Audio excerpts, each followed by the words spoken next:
Now, if you've been around the gaming community for a while, you probably know that Nintendo has a big reputation for protecting its intellectual property. Like, they're serious about it. Over the years, they've gone after fan projects, mods, emulators, and even indie games that they feel get too close to their IP.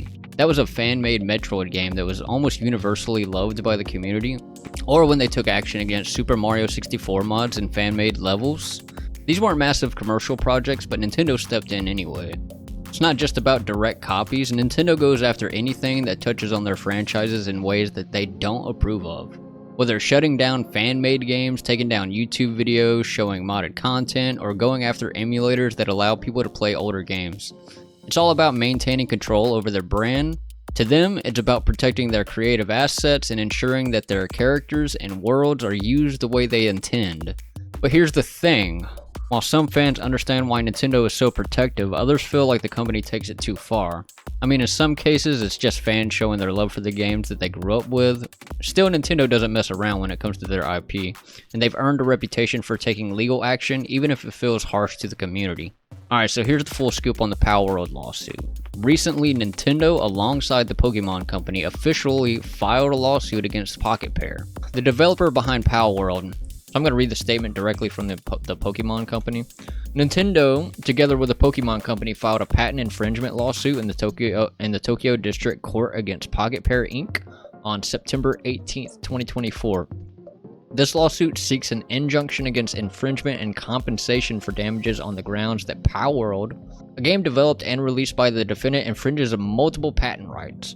Nintendo will continue to take necessary action against any infringement of its intellectual property right, including the Nintendo brand itself. To protect the intellectual properties it has worked hard to establish over the years. Now, what's interesting here is that they're claiming patent infringement, not just copyright. Nintendo argues that Palworld has gameplay mechanics and designs that are just a little too close to Pokemon for comfort. It's not just about catching monsters in general, which is pretty common features in games. It's about how Palworld handles evolving creatures, capturing them, and even the way they're designed, which Nintendo claims copies elements from the Pokemon franchise. For example, Palworld lets you catch and battle creatures, similar to how you would in typical Pokemon game, but instead of being a cute, family-friendly game, Palworld takes it up a notch, letting you use weapons like guns alongside your creatures, which is definitely a unique twist. But even with those differences, Nintendo feels like certain core mechanics overlap too much with their established Pokemon IP.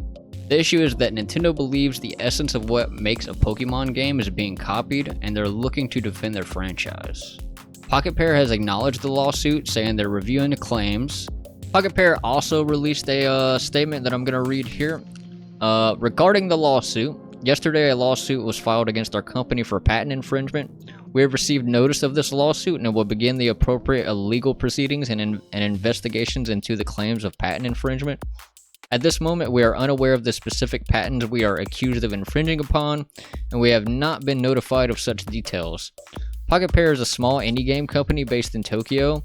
Our goal as a company has always been to create fun games.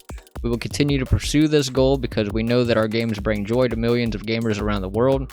Palworld was a surprise success this year, both for gamers and for us. We were blown away by the amazing response to the game, and we have been working hard to make it even better for our fans. We will continue improving Palworld and strive to create a game that our fans can be proud of. It is truly unfortunate that we will be forced to allocate significant time to matters unrelated to game development due to this lawsuit. However, we will do our utmost for our fans and to ensure that indie game developers are not hindered or discouraged by pursuing their creative ideas. We apologize to our fans and any supporters for any worry or discomfort that this news has caused. As always, thank you for your continued support of Palworld and Pocket Pair. But this is a classic Nintendo move. They're notorious for defending their big franchises with an iron fist.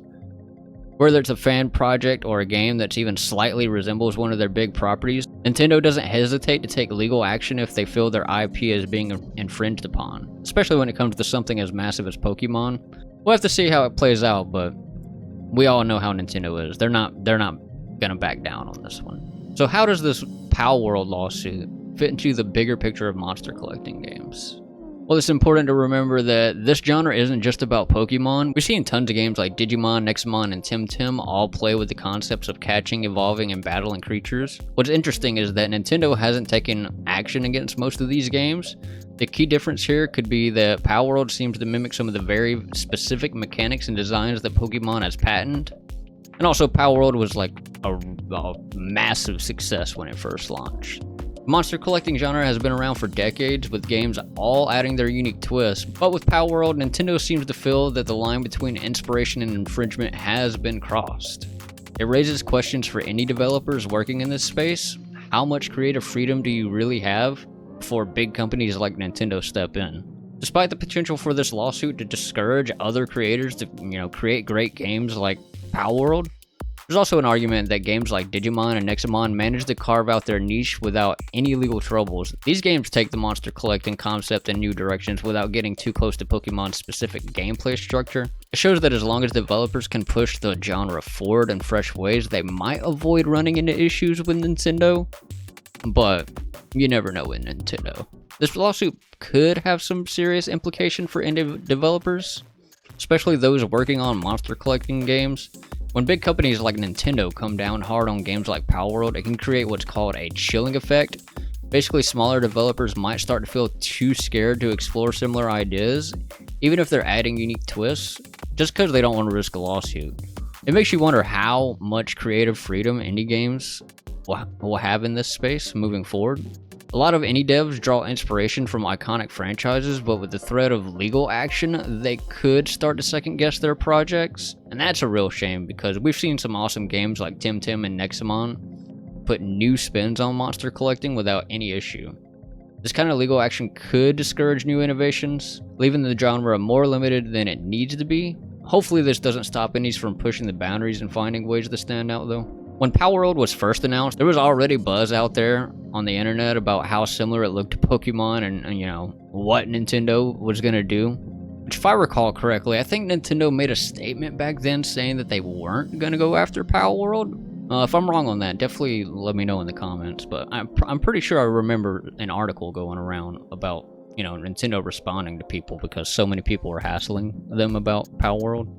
But fast forward to now, and that's exactly what's happening. The fan base's response has been pretty mixed. Some people think that Palworld crossed the line and that it's, that it's fair for Nintendo to protect their IP. But I would say most people feel that Nintendo is being overly aggressive, as they always do, stifling creativity and making it harder for indie developers to innovate in the monster collecting space. It's definitely sparked a big debate about where the line between inspiration and infringement should. My thought on the situation is that I think the game is different enough to, not be sued. I have a good feeling that, the Palworld folks will probably win this lawsuit, because the main argument is that the core mechanic, of collecting, a creature with like a Pokeball type, item, that is pretty similar, but I don't see how you can win a lawsuit on that argument. I could be wrong, but I'm not so sure.